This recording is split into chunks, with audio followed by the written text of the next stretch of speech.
would describe myself as a man who keeps himself to himself, a man who creates the smallest works of art in the world.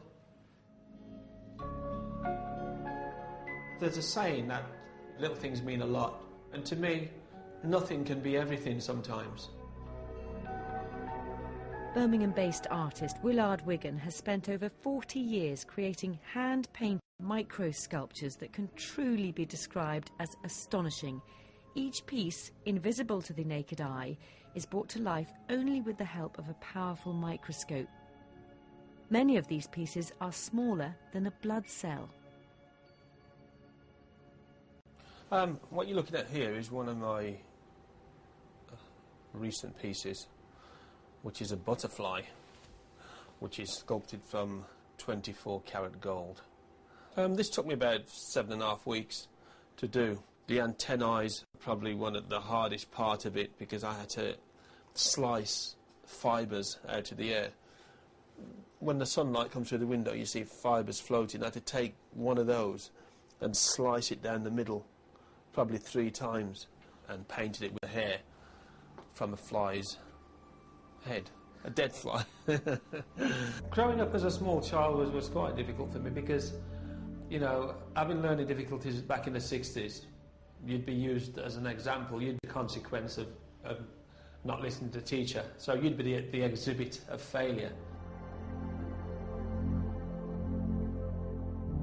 My mother was my main inspiration, really, to do this.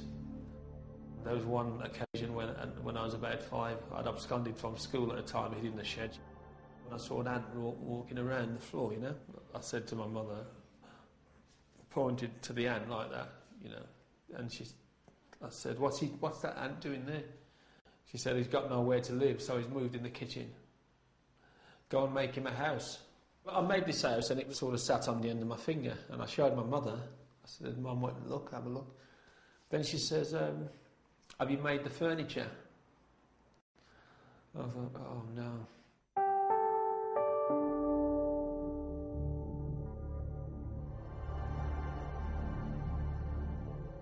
Ant House was the beginning of Willard's quest to make works of art so small they couldn't be seen by the naked eye. It's been a rewarding but painful journey. What I do, I hold a piece of material down here with like a hook, which is on the end there. Then I carve very, very gently. That microscopic piece of material there would be carved into a shape of a person that you can recognise. You have to slow down your breathing. You work between your heartbeat. You work at night to avoid any vibration. It's torturous, because you can't just put it down and go, oh, I'm coming back to it. So sometimes I could be stuck there for 3 to 4 hours and not being able to move, because I'm at a critical part. I have to sort of make my body rigid. I have to become a dead man working.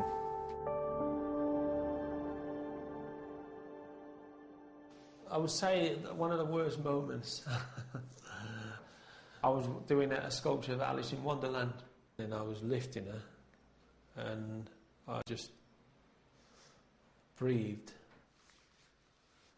And I looked at the end, and she'd gone. So the only thing I could say, I've inhaled it really, more than you know, and that was enough to just almost send me insane, really, because I'd worked so hard on it. But I did replace her anyway in the end. In May last year, Willard received an MBE from Prince Charles. This official recognition of his 46-year-long service to the arts remains the proudest moment of his life.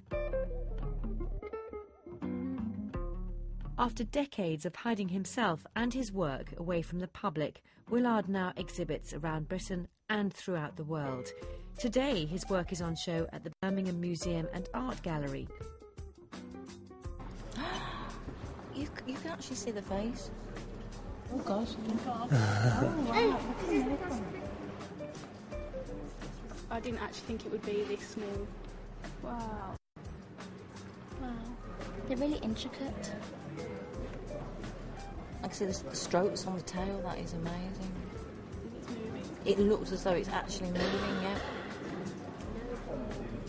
Willard has invited children and parents from DAB, Dyslexic Association Birmingham, to his exhibition.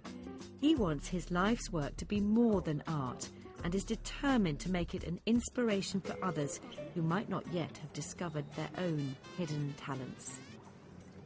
I've just graduated, and so seeing, obviously there are other dyslexic artists, because there's not much said about dyslexia and the arts, even though they're very closely related. It's just nice that there are other dyslexic artists out there and doing really well and doing something that is so skilled as well. I think this is what's important for young dyslexics to realise, because a lot of them, their self-esteem is very low. And to see what can be achieved and to actually meet Willard, I think is going to make their self-esteem go right up. I'm proud of what I do. I know there's a superior power, and that's God, and I've been given a gift from him. I know I can be an inspiration or a role model to a lot of kids out there. And my advice to kids is never accept failure. Always think positive, you know, and whatever you want in life and whatever you want to achieve, you can achieve it, you know.